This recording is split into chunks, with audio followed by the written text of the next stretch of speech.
the person who's fooling you the most will always be you. Will always be you.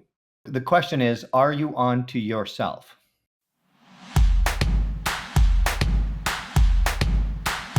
Welcome to the Habit of Possibility podcast, the show about turning obstacles into opportunities.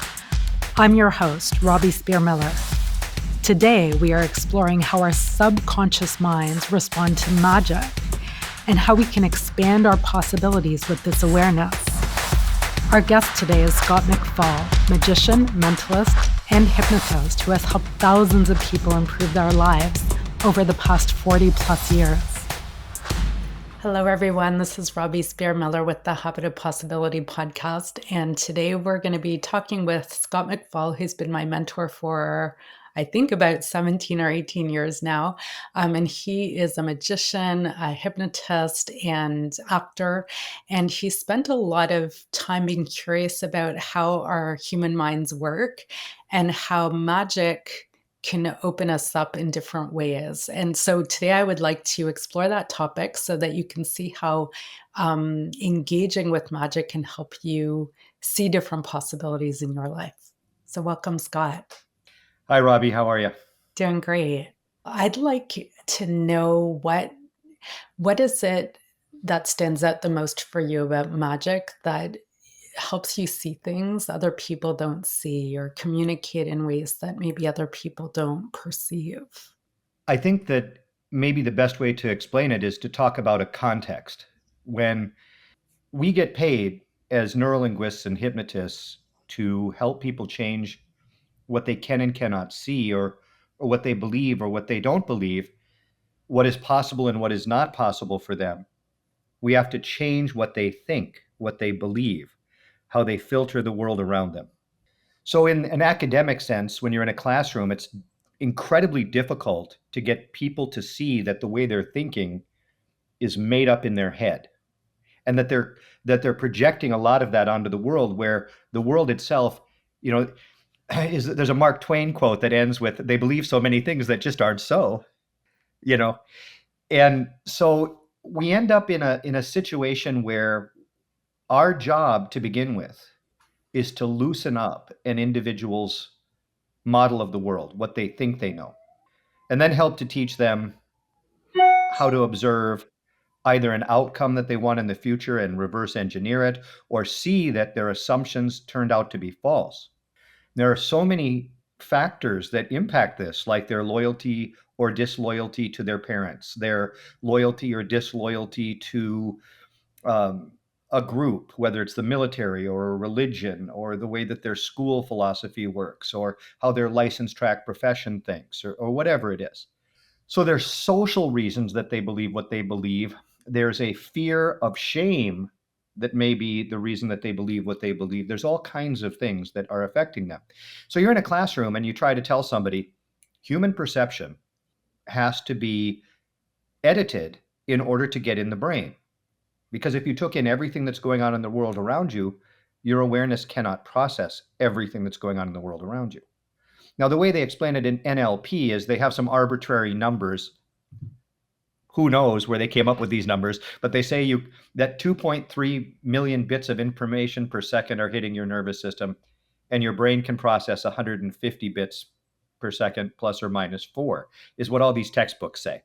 I want to meet the guy who measured that, or the woman who measured that. I want to understand the measuring device they use to come up with those numbers, because obviously they're quite arbitrary, But the thing is that we do have more sensory input hitting us than we can possibly take in. For example, right now you're not thinking of where your clothes are touching you, or where your hair might be touching your ear.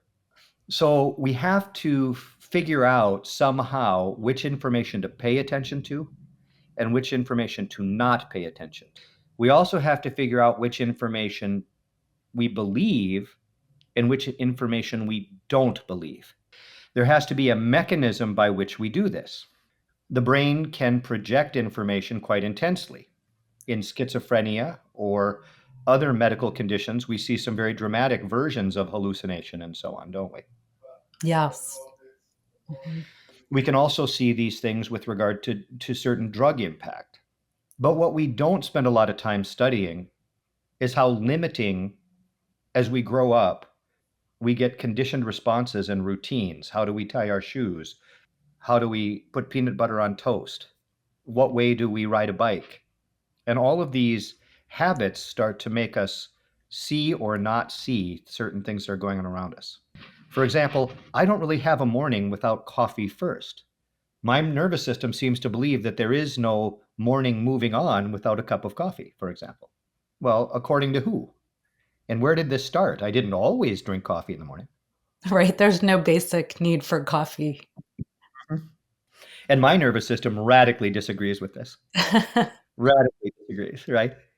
So what I would like you to think about is how do we loosen up an individual to take in the world around them?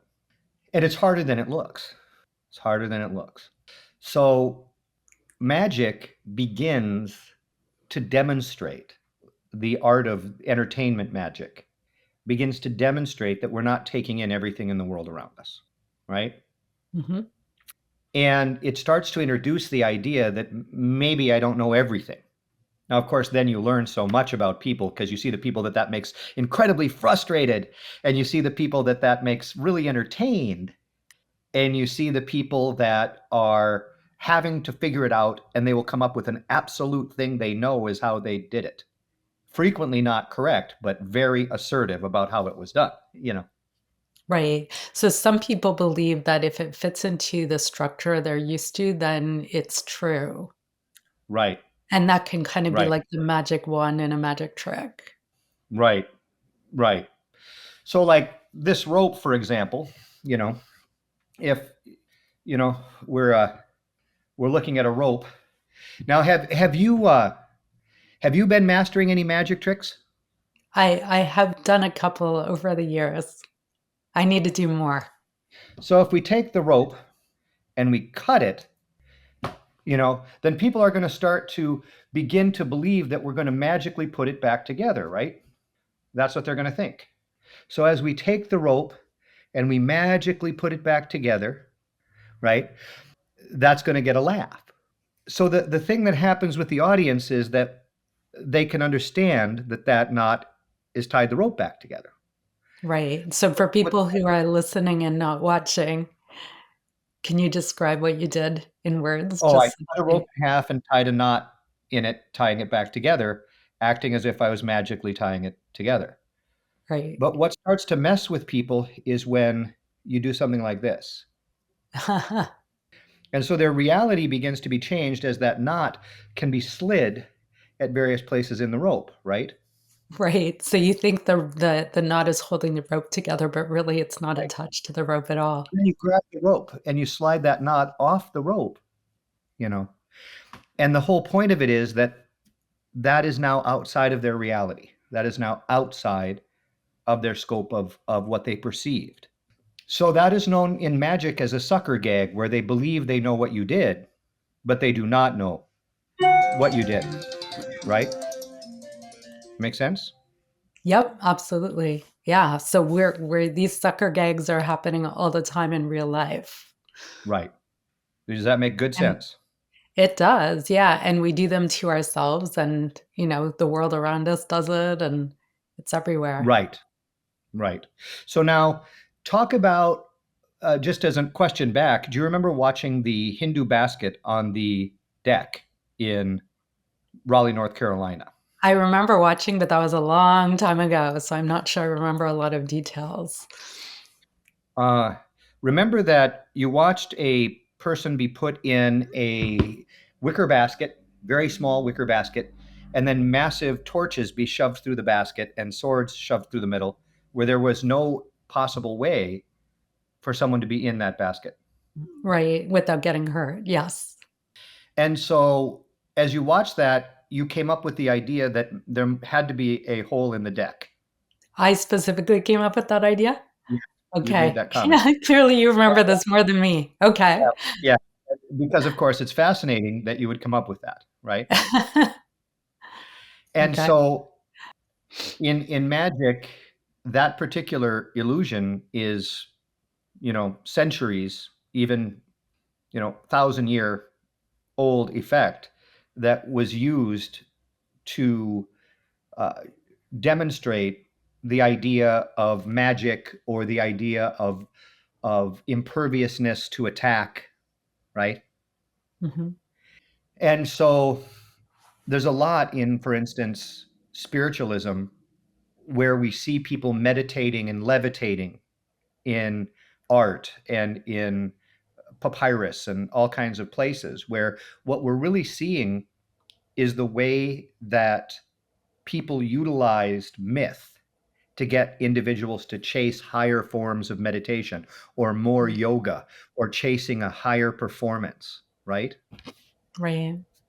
And so there's a lot of people that meditate and attempt to float meditating. And there's a lot of myth involved in the idea of floating meditating because of an illusion where a yogi would be holding a feather while levitating above a chair.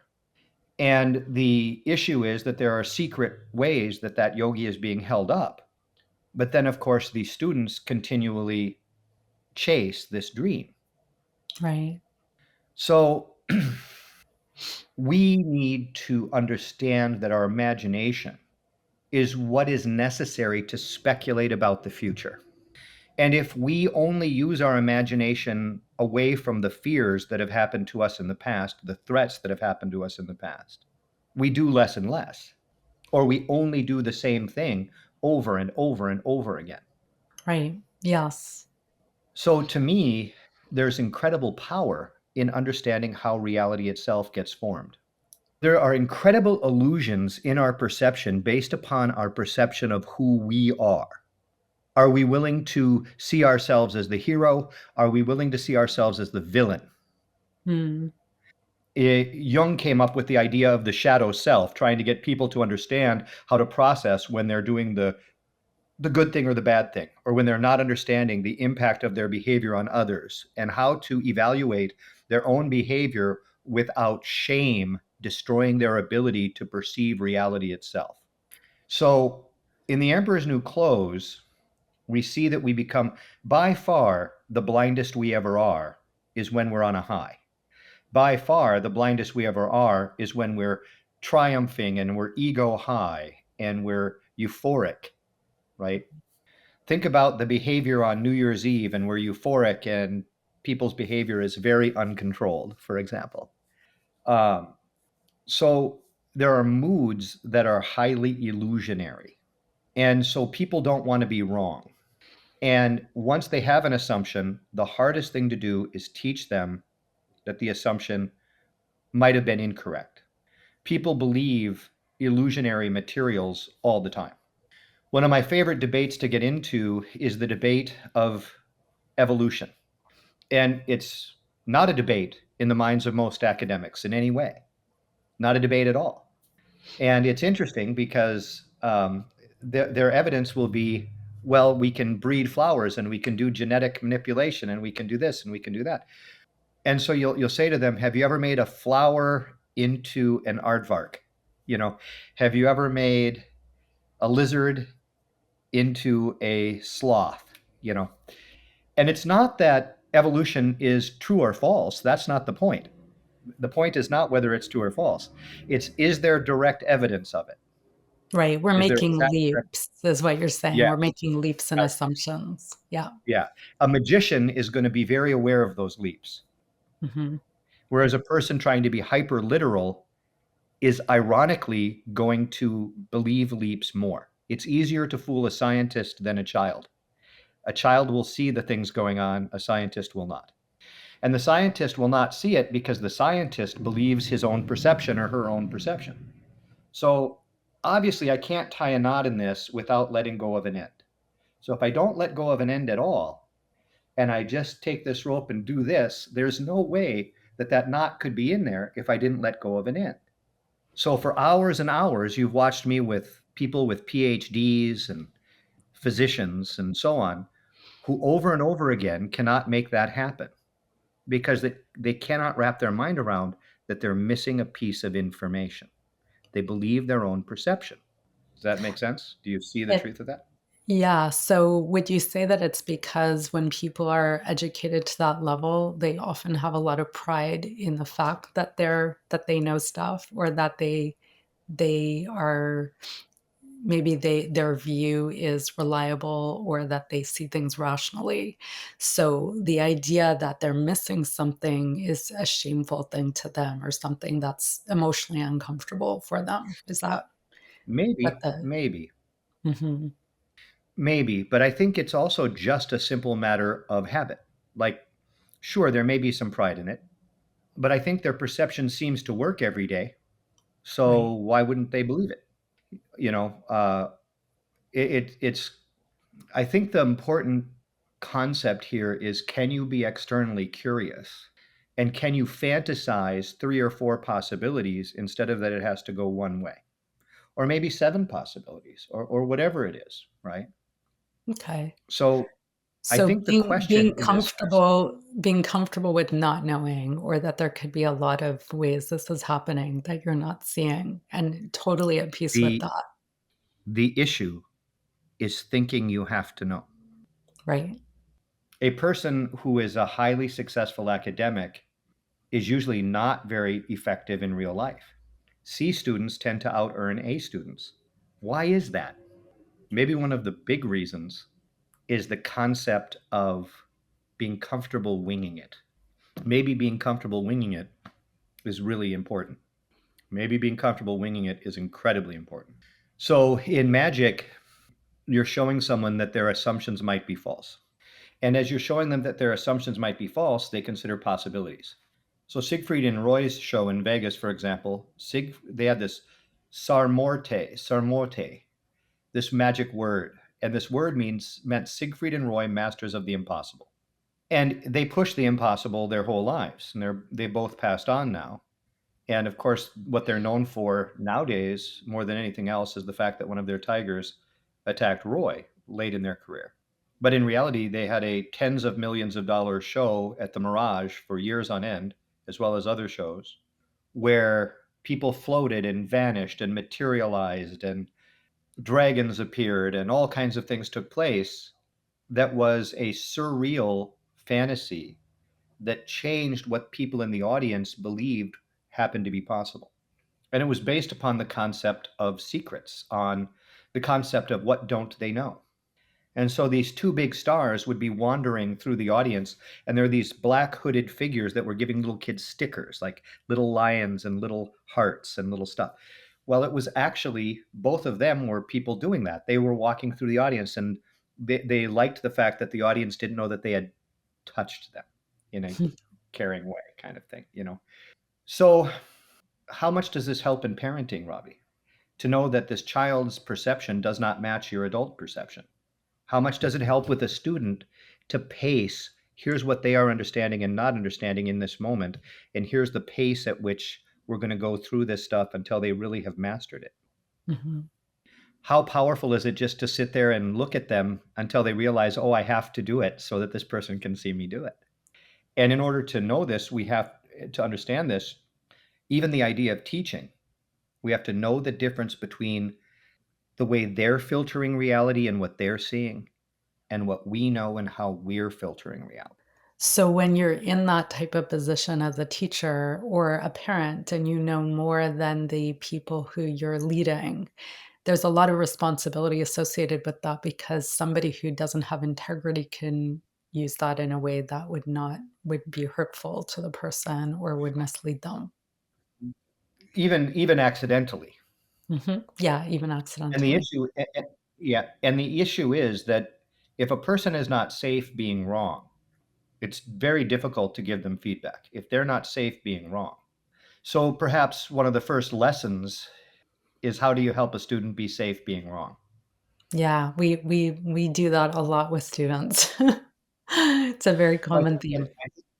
yeah, I think the Karate Kid movie, excuse me, the Karate Kid movie is a very powerful point, where it's the Ralph Macchio version, uh, because you see Miyagi doing the wax on, wax off, paint the fence, sand the floor, and Ralph Macchio's character Daniel is rebelling against this because he feels exploited, until Miyagi shows him that, wow, this is really related to your karate training. Mhm. And Miyagi sort of sets him up to rebel against it on purpose. He doesn't give him enough information so that uh, Daniel finds out he was wrong and that it was benevolent and loving and caring to show him in that way, not mean or a weird trick or something awful, but rather Mhm. a very benevolent and caring thing that was done for him. Right. So keeping the mystery alive, keeping the joy alive is extremely important. In the modern world, with regard to the web and artificial intelligence and all of the things that are taking place, information has taken such a high position that emotion, mystery, anticipation, the emotional motivation that makes life work is no longer front and center. Well, that is not increasing the quality of life for human beings in any way. It's doing quite the opposite. So, in magic, one of the most difficult things to do with a kid teaching them magic is to get them to stop teaching the secret. Because once they show you it and you're amazed, they want to show you how it's done to show that they're smart. And it's incredibly difficult to get them to not show the secret. Man, is it tough to get them to stop doing that. And I Mhm. remember when I was a little kid learning to not do that, it drove me crazy because you have a desire to show you're competent. That's why when I see people who teach the kinds of things that we do in neurolinguistics, hypnosis, and so on, and they're teaching it to get some kind of weird advantage instead of to communicate right or whatever, it infuriates me. Right. 'Cause so they're teaching it for themselves because they want to be seen a certain way. They're not Right. looking at what would be most useful for the other person. Right.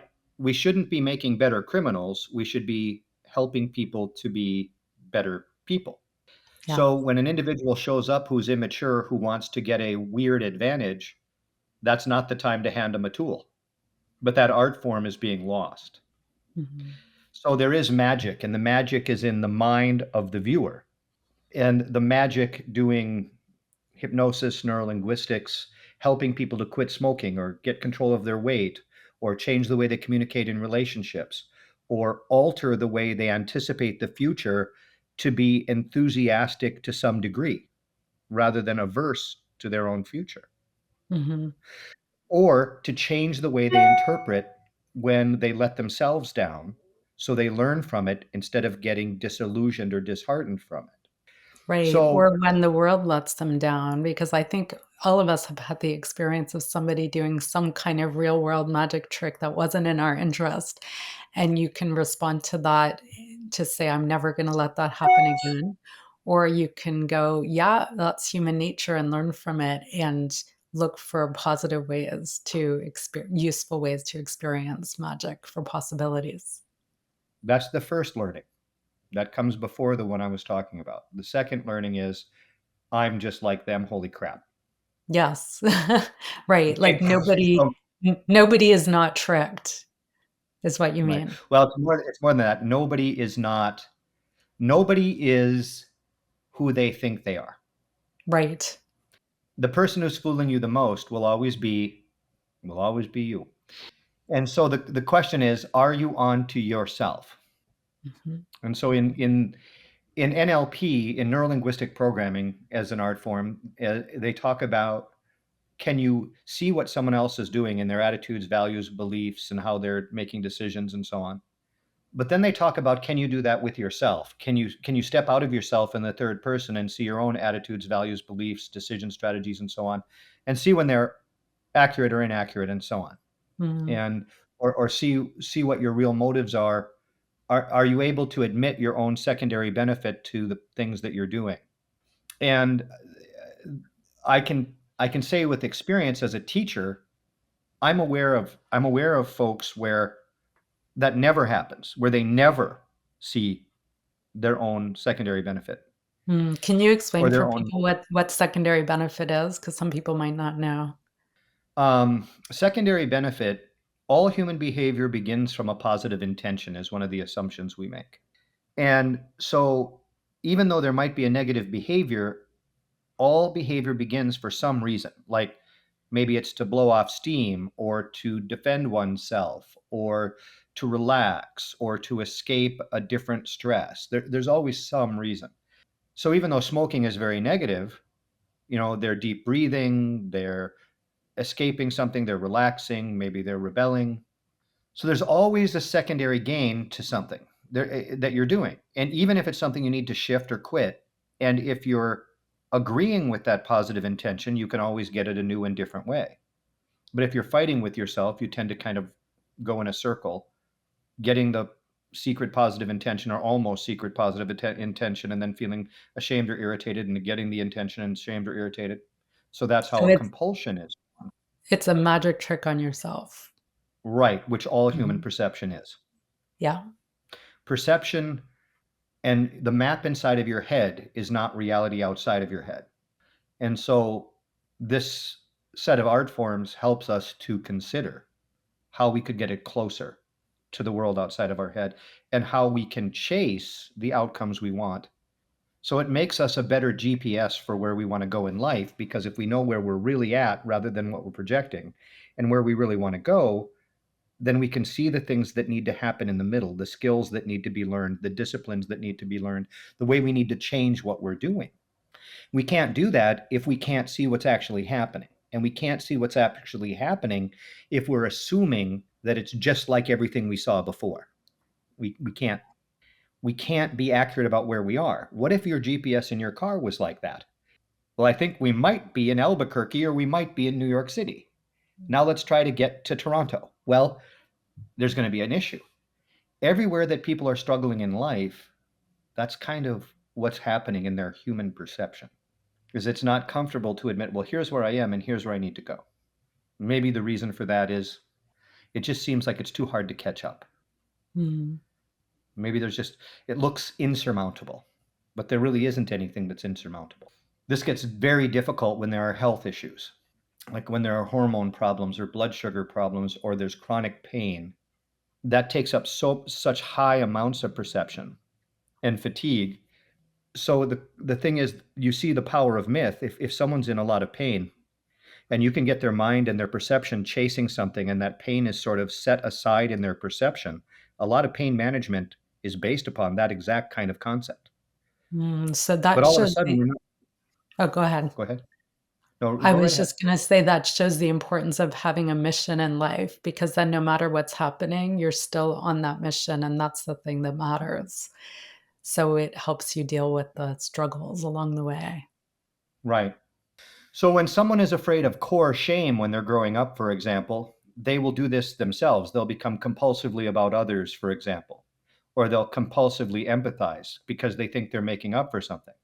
So people can get too fixated on their own self-interest, or they can get too fixated on others, where maybe it should be more like an infinity symbol going back and forth, having the awareness of self and other and dovetailing those things together, perhaps, as an adult coping stance. But but I think that when we're growing up, there are things that can happen that make us self, self, self, or others, others, others, where it's not flowing back and forth evenly. And the magic trick, the magic wand, the distraction is that fixation on wanting to have your first interpretations as you were growing up be right. You want to be right. I guess if you realize you're not right, it's shocking, because you see all the things you were living your life that way for so many years. So there's a resistance to admitting that, because you can see the all the things that happened that maybe didn't have to happen. It really is hardest if you know that you hurt someone. Mm. If you're driving a boat and you find out that your wake was knocking other boats over and you didn't know that your wake was knocking other boats. And so there's a sort of a series of filters: right, wrong, good, bad, true, false, up, down.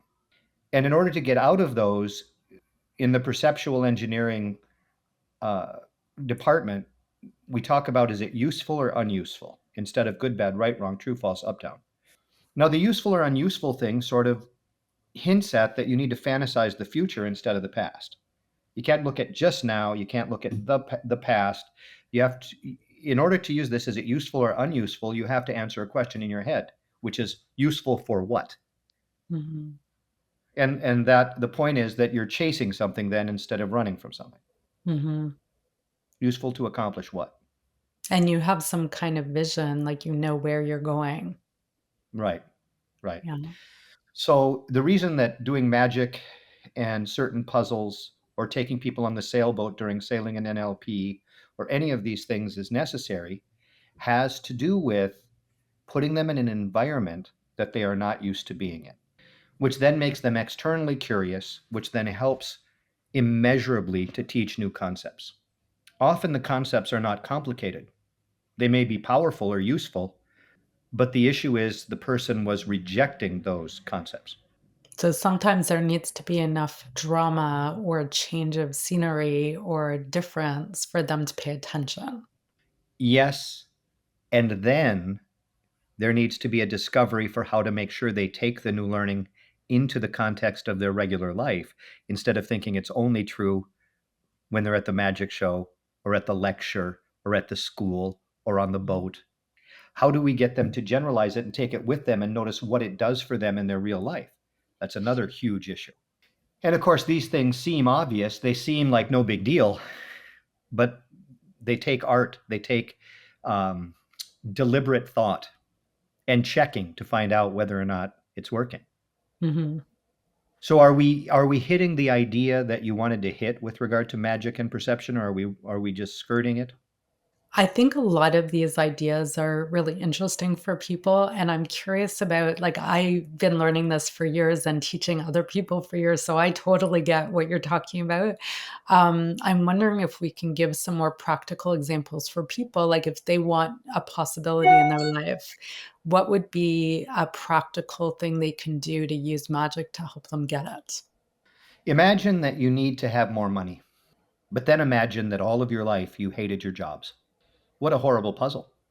Imagine that you need more money, but all of your life your family felt self-righteous if they were the underdog or poor. Well, in each of these situations, you see, you have a set of values and beliefs that makes you not want to copy what you resented when people were wealthy or succeeding around you. You didn't want to learn what they knew that you didn't know. Mm. So there's almost like a big black tarp over the information. And even if you lifted the tarp up, you think that's them, not me. So underneath those examples you shared, there's an emotion attached to each thing. Mhm. Right? So A the emotion belief. is driving what they're willing to pay attention to or believe or not believe. So now let's use that same conversation with regard to magic. You can use the fact that you can watch magic and see, wow, I'm only seeing the tip of an iceberg, and I could be curious what's underneath the tarp. And I could look at it with openness. But you could also go further and you could learn a magic trick. In your case, we were talking before this meeting about that you've seen this used at workshops, but you haven't chosen to master any. True. So I would like to do a second podcast where you have mastered an effect that you show in the podcast, and then we talk about that. Okay. And the reason that I would like to do that is because if you see, Aldous Huxley said, any technology significantly advanced is indistinguishable from magic, because if you don't know how it's happening, you don't know how it's happening. It's magic. So there's a lot of frustration where people say, well, that's just them. That's just how they are. I'm different. When what's really happening is they're seeing an example that they need to follow, Mhm. but they're thinking of their identity instead of, oh, this is a set of steps that I could follow. Yes? Yeah, so that speaks to in real life, if we want to create possibilities, often we need to be willing to comply with certain activities and do them over and over and learn from what happens. And when we do them enough, we can do things that look magical to other people because they become like muscle memory. But if somebody watches somebody who's done that, like for you, when you do magic tricks, that's what you've done, but it looks incredible to people watching you. They don't see all the rehearsal it took to get there. Right. And there's all kinds of adaptation that is required to keep doing that. For example, I have a extremely torn rotator cuff in my right arm. My bicep is torn from its attachment at the top, at the origin, torn. These create a lot of pain. Deciding whether or not to have surgery on them is a 6-month ordeal. Timing that is a problem. But I've been struggling with this injury for many years, which affects my right hand. Now, you are aware that I do magic and comedy type stuff when I'm teaching hypnosis and neurolinguistics. But in order to do that, I had to stop being disheartened that I couldn't do the advanced stuff I was doing before those muscle tears. You following me? Mm-hmm. So the thing is, I had to go, the effect on the other people is worth my changing what I'm doing in order to keep this teaching skill alive. Because I want to do it with my pride at where I was, Right. which doesn't matter to anybody except me. See what I'm saying? Yes, I So do. so my ego could have made me just say the hell with it if it had to be at a certain level, right? Right. Yeah. And a lot of us do that even if we don't have the physical challenges you were having. Like, for example, for me, when I was a kid and I took piano lessons, I only enjoyed it when I had already learned a song and I could play it well. But if I had to go from not knowing a song to knowing how to play it, I was not at all attracted to practicing, which is probably Right. similar to learning a magic trick. So the question is, can you enjoy? People always talk about the beginner mindset. Right. All that really means is, can you enjoy not knowing? And then can you enjoy finding out? And then can you enjoy the journey of frustration to master something? It means, can you like each step instead of just the end result?